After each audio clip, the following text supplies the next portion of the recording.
जरा सोचो, एक शहर समंदर में समा गया।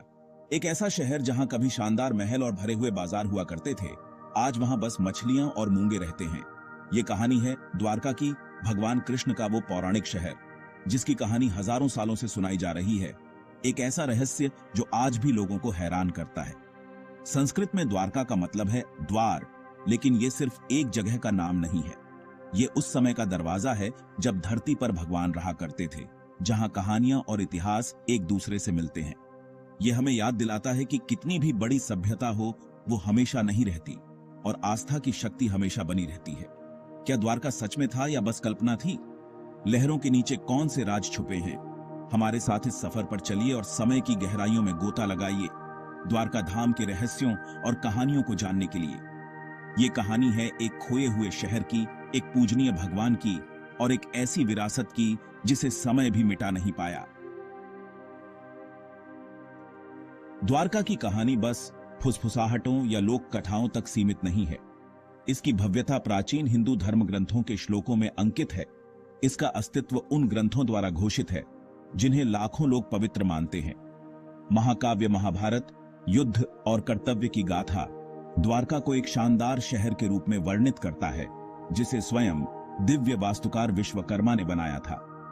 यह सोने के एक शहर का वर्णन करता है जो कीमती रत्नों से सजा हुआ है, जो भगवान कृष्ण के शासनकाल की समृद्धि और शक्ति का प्रमाण है। भागवत पुराण, मिथकों और किंवदंतियों का खजाना द्वारका के निर्माण और उसके अंतिम जलमग्न होने की कहानी कहता है। यह द्वारका में जीवन की एक विशद तस्वीर पेश करता है। ऊर्जा से भरपूर एक शहर, संस्कृतियों और वाणिज्य का एक संगम। सदियों से हिंदुओं द्वारा पूजनीय ये ग्रंथ द्वारका के अतीत की झलक पेश करते हैं, कल्पना को हवा देते हैं और पीढ़ियों को इसके रहस्यों की तलाश करने के लिए प्रेरित करते हैं। भगवान कृष्ण की गूढ़ आकृति को समझे बिना द्वारका की खोज पूरी नहीं होती। ब्रह्मांड के पालनहार, विष्णु के 8वें अवतार के रूप में कृष्ण को एक दिव्य राजनेता, एक बहादुर योद्धा और एक शरारती प्रैंकस्टर के रूप में पूजा जाता है। मथुरा में जन्मे कृष्ण का जीवन रोमांच और दैवीय हस्तक्षेप से भरपूर था। उन्होंने राक्षसों का वध किया, अपनी बांसुरी से अपने भक्तों को मंत्रमुग्ध कर दिया और अंततः कुरुक्षेत्र के महाकाव्य युद्ध में एक महत्वपूर्ण भूमिका निभाई। पांडवों को विजय के लिए निर्देशित किया। वर्षों के वनवास और युद्ध के बाद कृष्ण ने द्वारका में अपना राज्य स्थापित किया, इसे समृद्धि और धार्मिकता के प्रकाश स्तंभ में बदल दिया। द्वारका कृष्ण के शासनकाल का प्रतीक बन गया, उनके ज्ञान और नेतृत्व का प्रमाण। लेकिन सबसे शानदार शासनकाल का भी अंत होना तय है। किंवदंती है कि द्वारका का अंत एक श्राप से हुआ था। कुरुक्षेत्र युद्ध में अपने पुत्रों के खोने से दुखी एक क्रोधित ऋषि गांधारी ने कृष्ण और उनके शहर को शाप दिया था।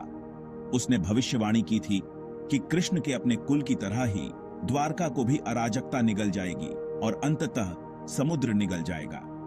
कुरुक्षेत्र युद्ध के 36 साल बाद गांधारी का श्राप लागू हुआ। जैसे ही कृष्ण ने अपने नश्वर शरीर को त्यागा, समुद्र बढ़ गया, द्वारका के शानदार शहर को अपनी चपेट में लेते हुए उसे पानी की खाई में खींच लिया। कभी महान शहर लहरों के नीचे गायब हो गया, केवल फुसफुसाहट और किंवदंतियां पीछे रह गईं। सदियों तक द्वारका की कहानी मिथक और किंवदंती के दायरे में रही। फिर भी डूबे हुए शहर की स्मृति फीकी पड़ने से इनकार करती रही। गुजरात के तटीय क्षेत्र के साथ, जहां अरब सागर भारतीय तट को चूमता है, कृष्ण और उनके खोए हुए शहर की कहानियां पीढ़ियों से चली आ रही हैं। मछुआरों ने अपने जालों में जलमग्न संरचनाओं की झलक देखने की बात कही।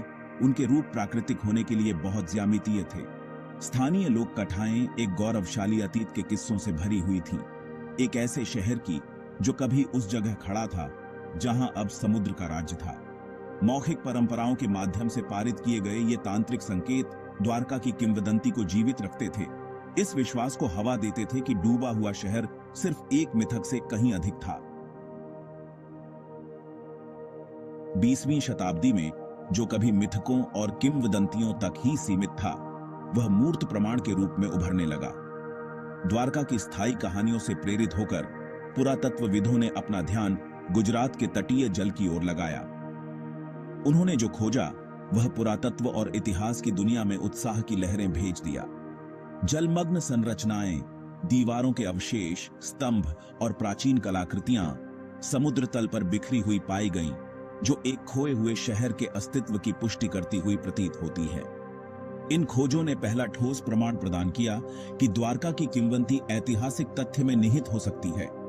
डूबा हुआ शहर अब केवल कल्पना की उपज नहीं था, बल्कि इतिहास का एक ठोस टुकड़ा था जिसे खोजा जाना बाकी था। पुरातात्विक निष्कर्षों ने एक आकर्षक विवरण का खुलासा किया। जलमग्न अवशेष एक नहीं, बल्कि 7 अलग-अलग बस्तियों की ओर इशारा करते हैं, जो एक दूसरे पर स्तरित हैं, जो एक ऐसे शहर का सुझाव देते हैं जो सहस्त्राब्दियों से बसा हुआ है और फिर से बनाया गया है। इस खोज ने 7 द्वारका के सिद्धांत को जन्म दिया, यह सुझाव देते हुए कि प्राचीन ग्रंथों में वर्णित शहर समय के साथ उसी स्थान पर बनाया और फिर से बनाया गया होगा।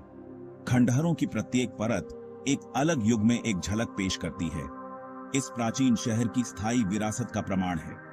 7 शहरों की खोज ने द्वारका रहस्य में साजिश की एक और परत जोड़ दी, जिससे इसके इतिहास, इसके लोगों और इसके अंतिम निधन के बारे में और भी प्रश्न उठे। आज द्वारका केवल एक पुरातात्विक स्थल से कहीं अधिक है। यह हिंदू धर्म के 7 सबसे पवित्र शहरों में से एक है, जो अत्यधिक धार्मिक महत्व का स्थान है, जो हर साल लाखों तीर्थयात्रियों को आकर्षित करता है। गुजरात प्रायद्वीप के पश्चिमी सिरे पर स्थित द्वारका का आधुनिक शहर भगवान कृष्ण की स्थायी विरासत का प्रमाण है। इसके केंद्र में भव्य द्वारकाधीश मंदिर है, जिसे जगत मंदिर के रूप में भी जाना जाता है, जो कृष्ण को समर्पित है।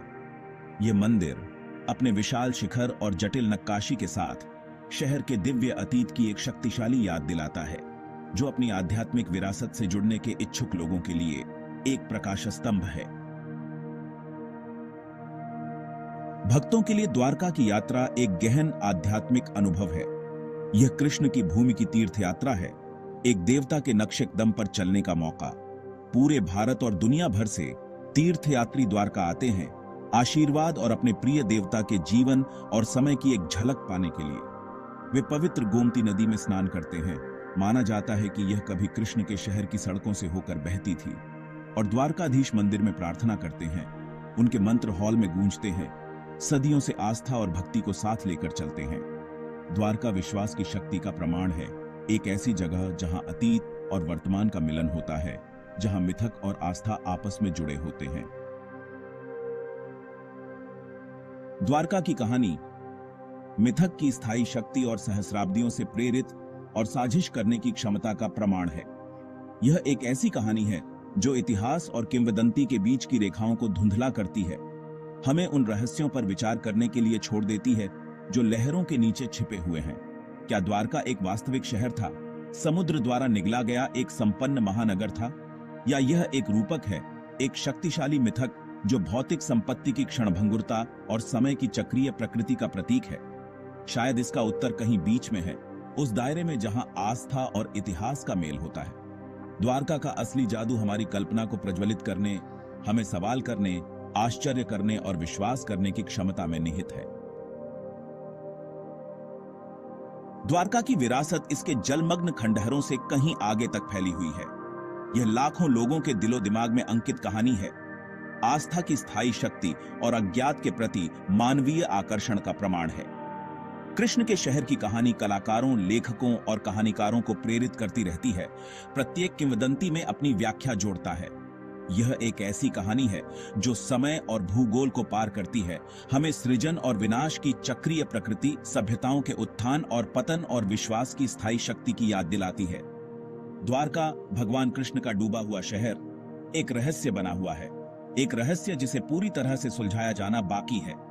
फिर भी अपनी पानी वाली कब्र में भी यह हमारी कल्पना को मोहित करना जारी रखता है, हमें याद दिलाता है कि कुछ कहानियां कालातीत होती हैं, उनका जादू हम